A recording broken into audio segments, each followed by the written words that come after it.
Go ahead. All right, welcome everyone. My name is Ann Bossler and I'm the chair of the City of San Diego Commission for Arts and Culture. We're going to do a quick roll call to confirm commissioner attendance today. When I call your name, please respond and say present. Commissioner Rebecca Smith. Present. Good morning, everyone. Good morning. Commissioner Tyler Hughes. Present. Good morning, all. Good morning. Commissioner Keith Opstead. Present. Good morning. And Commissioner Fritz Friedman. Present. All right. Thank you so much, everybody, for attending. Your attendance has been noted. Also joining us today, our city staff. I do not think that Jonathan is with us today, right? He's elsewhere. He will be here. He'll be joining, but we'll begin without him. Okay. We also have Chief of Civic Arts Strategies, Christine Jones, and we also have our illustrious project manager, Bel Reza. And before we get into today's agenda, I'm going to call on Bel to please run down some of the guidelines for the meeting today. Great, thank you, Chair Bossler. Good morning, commissioners. As you've noticed by now, hopefully we are conducting this meeting as a Zoom webinar. This is in an effort to provide greater accessibility to the public who can now join in real time and provide public comment. Just please do remember to keep your video on, keep yourself muted when you're not speaking, and use the chat window to signal when you'd like to speak. Chair Bossler will call on you in the order received. Chair Bossler? Oh, you're on mute. Thank you for that. We are now going to move on to non-agenda public comment. The public was invited to submit public comment on both agenda and non-agenda items via a web form accessible through the agenda and the commission's website. Members of the public may also join this meeting as webinar attendees. If members of the public have submitted comments in writing via the web form, staff will read aloud public comments submitted per city public comment protocol. I'll now call on Bel to please read aloud any non-agenda public comment or to call on any attendees who would like to provide such comment. Okay, great, and nothing was submitted in writing, and there are no members of the public in attendance, so there will be no public comment. I will let you know if anybody joins the meeting. Okay, thank you so much.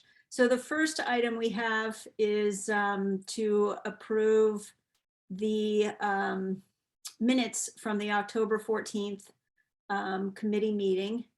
I hope everybody has had an opportunity. Hold on one second here. Hope everybody has had an opportunity to review those minutes from that October 14th meeting.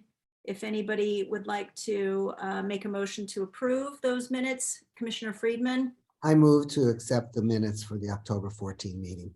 Wonderful. Thank you for that. We have a motion. Do we have a second? Commissioner Opstead. I second the motion. Wonderful. Thank you for that. So we now have a motion and a second. Is there any discussion before we go on to approve? Okay, seeing none. There's no public comment. Bel, jump in if that happens to change. So now what'll happen is we'll call the vote. I'm going to read aloud your name. If you would please respond out loud with either yay, nay, or abstain. And as a reminder, you do not need to have been present at the meeting to vote. Commissioner Rebecca Smith. Yay. Commissioner Tyler Hughes. Yay. Commissioner Keith Opstead. Yay. Commissioner Fritz Friedman. Yay. My vote is a yay, so we have our minutes approved. Next, I'm going to do a quick call to get an update from each of you with respect to your committees. Commissioner Rebecca Smith, would you like to give an update regarding Policy and Funding Committee, please? Absolutely. Just want to let everyone know we did not meet today. So for this round this month, but definitely looking forward to seeing our applications for the next round of funding. Also looking forward to seeing what happens with our next poet laureate. And again, just really encouraging everybody to continue to support Park Social and all the other cool funded partners that we work with. So no report for now, just the work keeps happening. Thanks, Ann. Okay, thank you so much. And next up regarding public art, Commissioner Opstead, if you would like to give a report. Thank you so much. We met last Friday on the 4th, and there were no action items for November's Public Art Committee meeting. We received a presentation for and provided feedback to the schematic artwork proposal for the Beyer Park Public Art Project by Ingram Ober and Marisol Rendon. Marisol couldn't join us, so we were just able to hear from him and had a really colorful discussion. And it's really amazing, like I said, to be part of the process. And all of the committee members were just really engaged and active and really enjoying the process. Wonderful. That's terrific. Next up, we're going to have Commissioner Hughes regarding Advocacy and Outreach Committee. Thank you, Chair. We're next scheduled to meet on the 2nd of December. We had a really robust discussion at the last full meeting of the commission, and I know a lot of people are really eager to get started. Also, update on scheduling. We have started to schedule out conferences with our elected officials and their staffs. I know Bell has dates that are available for some of us, and we're just going to start getting those on the books so we can start making the case. Really excited about that. So looking forward to the meeting on the 2nd. Okay, wonderful. Thank you so much. Just as a question, Commissioner Hughes, is that date and time of that next advocacy meeting already been sent out to folks to accept on their calendars? I know there was some. Not yet. Okay. Not yet, Chair. Could we do that sooner rather than later? I know there's certain folks that are chomping at the bit and want to make sure that they don't have any conflicts. We'll get it out today. Okay, thank you so much. Bell, still no public comment, right? Right. Okay, so now we're going to move on to the approval of the November 18th commission agenda. As you all know, agendas were sent to you as part of the meeting packet. I hope everybody had a chance to review it. Would anybody like to make a motion to approve the commission agenda as it stands now for November 18th? If you would, please type speak. Let's see, Commissioner Smith. So moved. Thank you for that, Commissioner Smith. Do we have a second? Hold on. Commissioner Opstead? I'll second the motion. Okay, thank you for that. Do we have any discussion before we vote?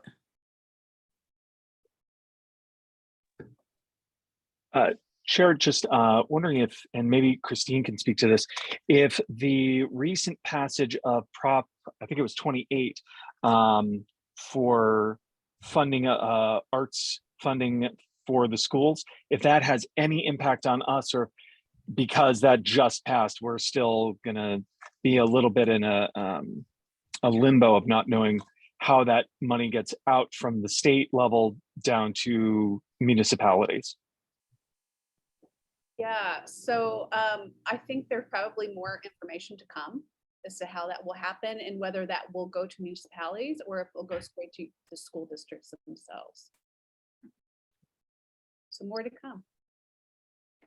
Okay, thank you for that. And it sounds like at that meeting, Jonathan is going to give an update on the cultural plan, on World Design Capital, and also on the flow of reimbursement payments to the OSP and CCSD folks. So we'll look forward to those briefings from Jonathan. If there's no further discussion. Excuse me, Anne, Yes, this is Jonathan. please go ahead, John. Just wanted to let you know that I'm here and ready to give any additional reports you'd like me to give. Okay, right now we're just voting on the agenda for the upcoming commission meeting. Thank you. Let's see, did anybody else have something they wanted to say before we vote? Commissioner Hughes? Okay. Let's see here.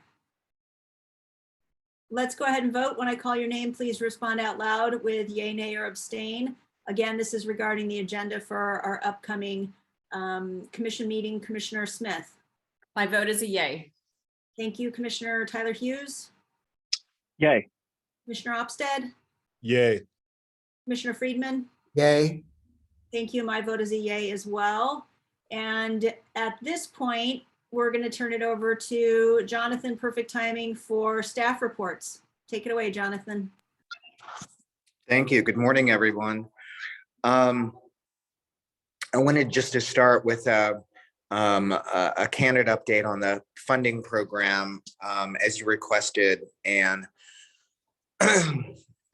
there's continues to be concerns in that I know some of you are hearing in the community about our capacity to keep the contracts moving for the funding program. Just as a quick reminder, we're managing 3 fiscal years of contracts right now. As of the end of the day yesterday, we had 80% of the FY22 contracts completed. The remaining 20 are all being managed by staff. Those are the ones where the grantee still needs to give us some final documentation, their IRS documents, etc. So we're managing those pretty expeditiously. As you can imagine, FY24, this was the deadline period for submission of RFQs. Funding staff is going through the cure period right now, reviewing all the applications. You might remember that we have reduced, actually we've eliminated the external review by USD, simply because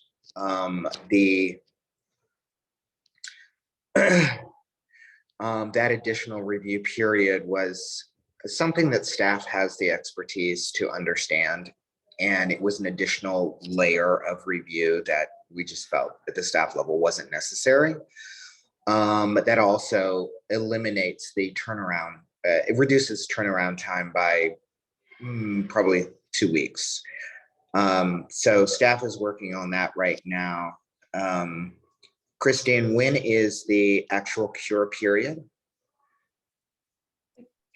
So staff is currently evaluating the applications, and we'll be making announcements next week as to whether organizations do need to cure, probably toward the end of next week. And then the cure period will be open beginning November 28th. I think that's a Monday after the holidays. So we didn't obviously want to do it Thanksgiving week. So it's the week after. Yeah, and that's good. In the past, we've had the cure period take place during December. We've moved it up so that all this is taken care of pre-holidays, especially for the small organizations. So we're not asking them to participate during the crunch of the last 2 weeks of the calendar year. FY23, the grants that were approved by Commission and City Council for this fiscal year are very, very, very slow in being processed right now. And that is simply because we have one staff person that is working in that office. We have delegated responsibility for portions of the review process to the extent that we are able to do so from a system standpoint. So three staff people are actually doing partial processing while Kip is doing the primary processing. But I want to be candid, we are, excuse me, we prioritized getting FY22 closed down so people would get their final payments. Which means that FY23 processing will really start moving quickly in about 2 more weeks. The other thing, just for context, is per the agreements, the guidelines, and the applicant pack or the grantee packet, we are actually still in compliance.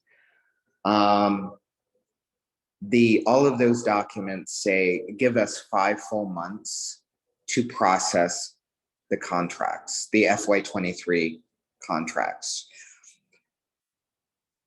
So we will be in compliance. We all know, though, that is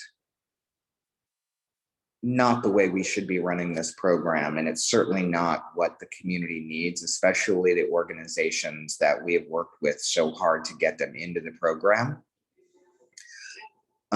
So the answer, of course, is what you all don't want to hear, but the fact is we just simply, until we have more staff, we're going to run into this each year.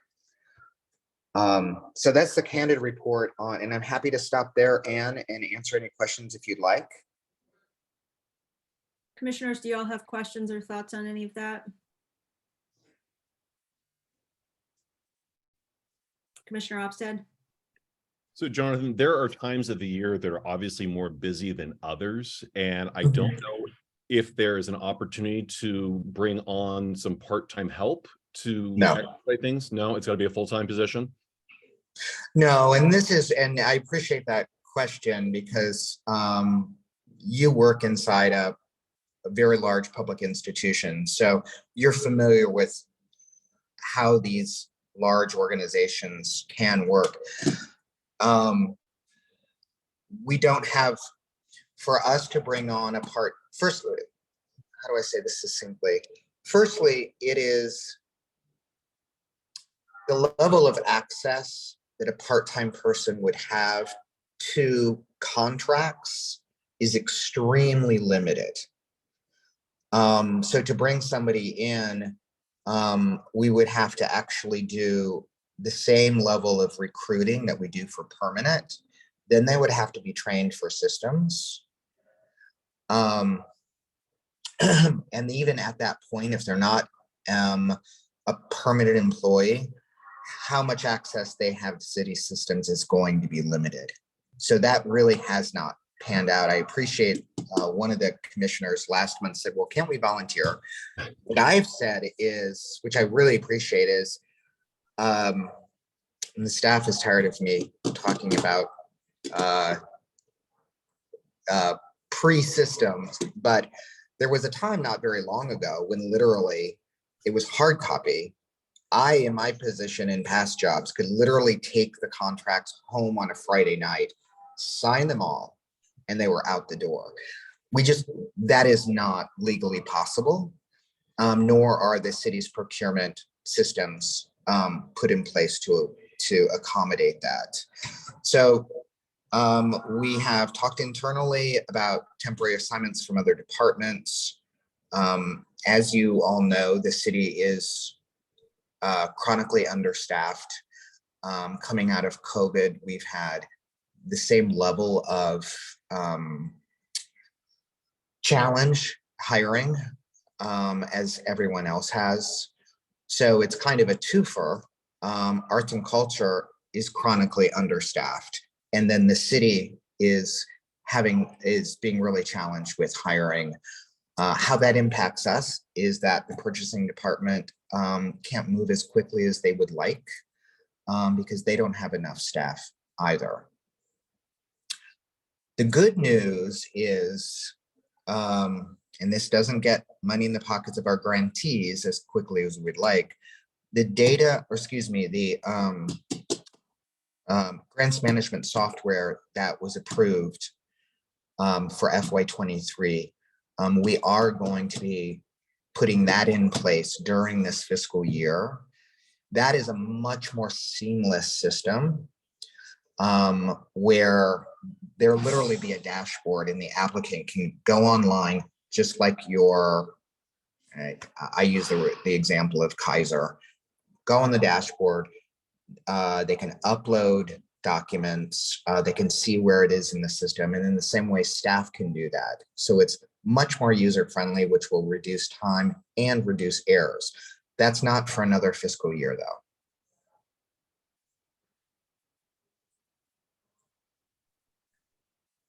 Commissioner Tyler Hughes. Just for those organizations that are going to be hitting a bit of a cash crunch, but maybe on the smaller side and maybe do not have the wherewithal for a line of credit. Mm. Has there ever been a discussion, and I honestly don't know if the city would ever want to engage in something like this, but having a bank that we as a municipality work with that can offer lines of credit and use the existing contract that still has to be processed as collateral against. No, Okay. no, respectfully, that's probably for a variety of legal reasons. Setting that up, I will offer in a more positive way. In many cities, there is a nonprofit banking partner that provides bridge loans to the organizations based on promised grants.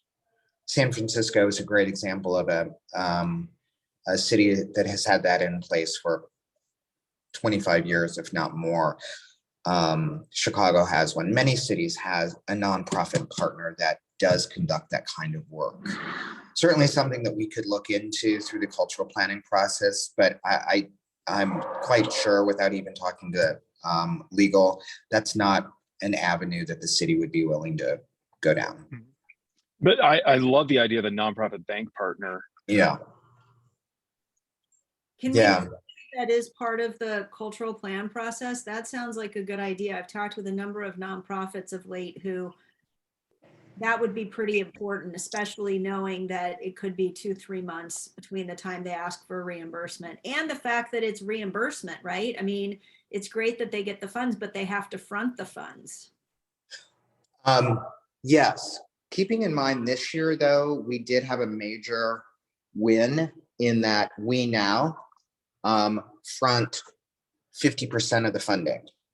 So when these and unlike in the past, when these organizations do get their funding, say at the end of November, they're going to get a full half of their grant amount. Just as a reminder, it used to be something, Christine, make sure I'm correct on this, something like 10 or 15% upfront, and then mid-year it would be a much larger chunk, and then a small final. We were able to change our 100-03, which allows a big chunk of money upfront. Upfront meaning once the contract is processed and purchasing can cut a check. That's a big deal. It is, yeah. The other thing that I would say is the city is aware that this is a challenge. I think they've become more acute. I think we as an organization have become more acutely aware of this because the organization continues to have so many staff shortage issues. So I do want to reassure the executive committee that leadership is acutely aware of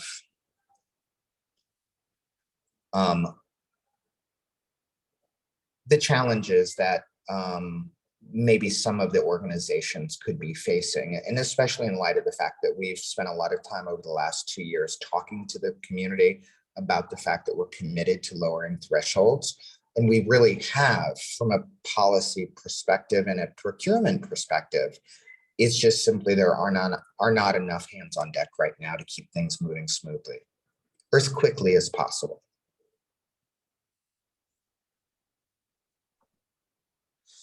Okay, sounds good. Commissioner Hughes, anything else?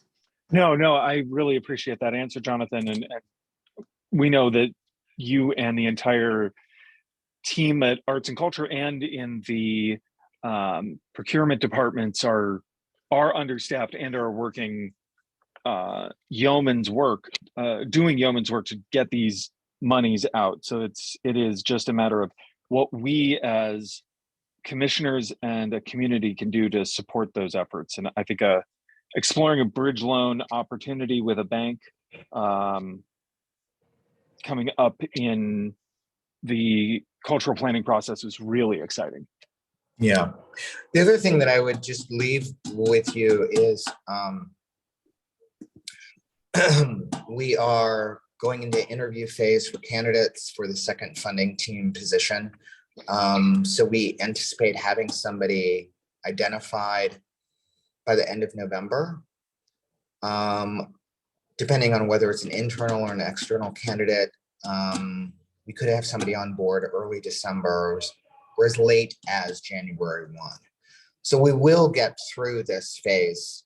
It's just I think one of the perceptions in that, I shouldn't say perceptions.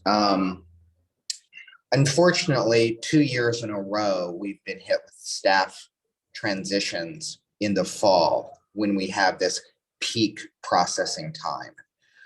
And that has, I think that's some of the frustration in the community is twice now it has happened. So we're very aware of it. Funding team, I should say KIP, but it's all hands on deck. I mean, Bel Reza is working with grantees. Laura Bullock is, Chuck Miller is, in addition to running their programs. When there are organizations that are raising particular concerns, that's being elevated to me and Christine, and we're addressing it to the best that we can, which is basically just reiterating the calendar. Okay, Commissioner Friedman? Yeah, I just want to say regarding the situation is that, at least for me, I greatly admire everything that Jonathan and his team have done in the past year, considering that they are so understaffed. I mean, the programs, the policies, the ongoing attempt to get everyone involved in making this city a great center for culture and art by this group of hardworking people is really admirable. And I really admire the way you handle the frustration of not having enough people to do everything in the way you want to do it. So I just want to be on record to say that. Okay, agreed. Everybody's doing absolutely the best that they can and even better than the best. So we continue to thank everybody for that. Yes. Jonathan, you also want to update on World Design Capital and the cultural plan? Yes, delighted to. In more positive news, I'm actually, the Tijuana San Diego delegation was in Valencia last week for 3 of the 7 signature events. That was the convocation ceremony, which is the handing the torch off to from the 2022 Valencia leadership to the 2024 Tijuana San Diego leadership. The World Design Policy Conference, and then a cities meeting, which is the meeting for all past, current, and future designated World Design Capitals. We had a terrific delegation. There was probably close to 20 in total, very nicely representing both cities. Councilmember Raul Campillo attended on behalf of Mayor Gloria. You may have seen in the media that President Biden was in town last week, and so it made much more sense for Councilmember Campillo to come to Valencia. He was joined by the Mayor of Tijuana. So we had a really great showing at the convocation ceremony. As far as the World Design Policy Conference, it is as it sounds. It is a conference. The stakeholders and attendees are from all facets of urban design, planning, research, as well as the more traditional design areas. Really fascinating. A lot of work that is happening in Asia, the Middle East, and Europe was showcased. The big takeaway I would suggest from that is Europe in particular is a good decade, if not 15 years ahead of us in creating national and European Union policy frameworks for integrating design in across the board in all areas of policy obligations. So that was good to see, and that will be something that I'm sure that conversation will be brought here. I would say we really have an opportunity to bring that kind of national conversation to San Diego and Tijuana, essentially addressing what it will take for the United States to have federal design policies. Happy to share that we're already in conversations with leadership at the National Endowment for the Arts around that. I am in fact at a full debriefing today, so I'll be able to provide a lot more information at the full commission meeting at the end of November. So things are looking really good with World Design Capital. And then as far as cultural planning, the mayor's office will be announcing the consultants within the next few weeks. And we will be able to start internal working with them December or January. So I hope to have be able to announce publicly by Thanksgiving who the consultants are. So that's moving, and I'll tell you that contract went very, very, very quickly through systems. So that's exciting. Commissioner Smith? Thank you, Jonathan. I'm so happy you had a chance to go out to Valencia. I have a tactical question that I'm getting here and there from the community. Yep. One from a university, not UCSD, and one from someone from a local corporation. And their question was simply, how much money is the city of San Diego putting into the World Design Capital Initiative? And if there is an amount, my understanding is, since we're not really talking about it at the commission with our budget, where would that money actually come from? Yeah, that's a great question. So during the bid process, so the short answer is the city is not allowed to obligate itself to future funding initiatives. So during the bid process and the contract negotiations, neither the city of Tijuana nor the city of San Diego committed any funding whatsoever. The commitment to funding legally per the contract, or the host region agreement, HRA is what it's referred to, UCSD, Burnham Center for Community Advancement, and Design Forward Alliance are the three organizations that have a fiscal responsibility. The highest level of responsibility is University, UCSD, the second one being Burnham Center. So we have no financial stake in this at this point. Okay, that's super helpful. And yeah, I definitely was aware of the past conversations about not having future obligations, but now that we actually have won the designation and are moving forward, I think there's just a lot of question from the community because, you know, it is a city of San Diego, city of Tijuana, just like, wow, how much does that cost for a city to take on that endeavor? Right. And it is Say, traditionally, yeah. I'm sorry. Well, so we can safely say at this point, just that the city does not have money in the mix for this at this time.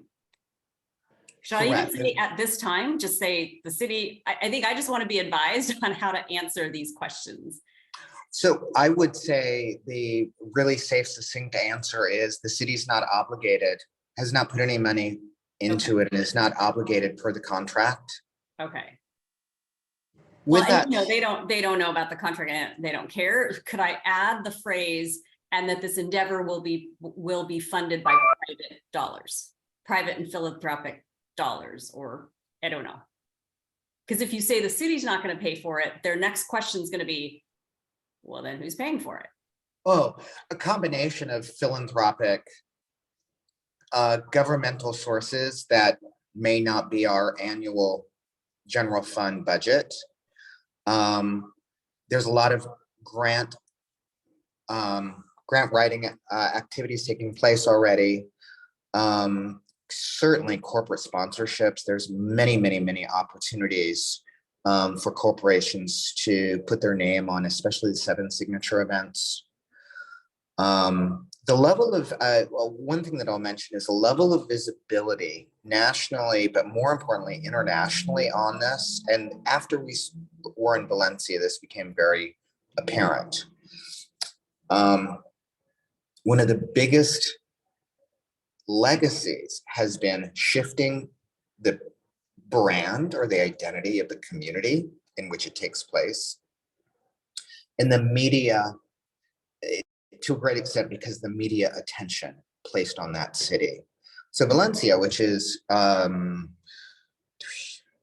third the size of San Diego and far smaller than the binational region that we live in. They're doing the numbers right. They're running the numbers right now, but the media attention out of Asia, throughout Europe, the United States has been huge. That led to them being designated as European Green City for 2024 and European City of Culture for 2026. So there's looking at the legacy of these cities, there's a tremendous amount of long-term benefits that come out of the designation. So that was probably too long of an answer, but definitely the end of the day, corporate sponsorships, philanthropy, and partnerships. No, not too long at all. As you know, just really excited about the topic. And yeah, we definitely see the communication opportunities. I mean, even without WDC, the New York Times just in the past year, right, has covered the Mingue and the Shell and just did a piece on the opera. So I think we have a lot of cool media opportunity nationally, and then to your point, even internationally. So super excited about that. Is there a communications plan that like we as commissioners could even review? I'm thinking about Tyler and his advocacy and outreach committee, just to be able to, again, be more well-versed on how we are getting the word out there about WDC. I guess I'm just feeling like people are asking questions and now I'm at a loss for like how to respond. Yeah, that's a great question and observation. There is not a current communications plan. There is, I'm going to pause on that. Let me check on that. The communications committee that was part of the bid process has been reinstituted. We have a liaison to that communications committee out of the mayor's communication office. Let me check on how much work they've gotten done on a new communications plan. What I can say today is post the Valencia trip, we'll be able to speak much more clearly about the effort moving forward. And I would suggest kind of a workshop format for the commission could be really helpful with Carlos de la Mora, maybe in early January after everybody's through holidays. Thank you, Jonathan. Of course. May I add one more just quick comment about that? I do anticipate that our regular funding program will receive applications specifically to World Design Capital, especially CCSD. So we may not be putting in designated funds, but I do think we'll see some applications to the funding pool.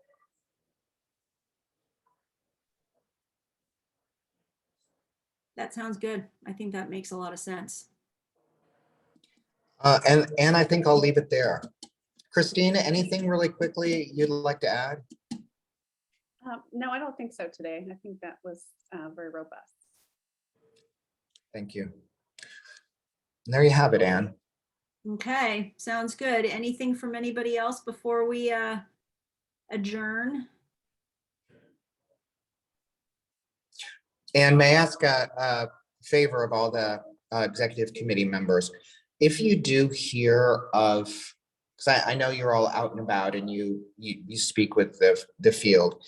If you're hearing any specific concerns that you feel like I in particular need to address, please just let me know or direct the individual to me. And that's in regarding the funding program being a little slow this year. Okay, you got it. Thank you. With that, we'll adjourn the meeting. Thank you so much, everybody. Have a wonderful rest of your day. Thank you. Bye-bye. Bye.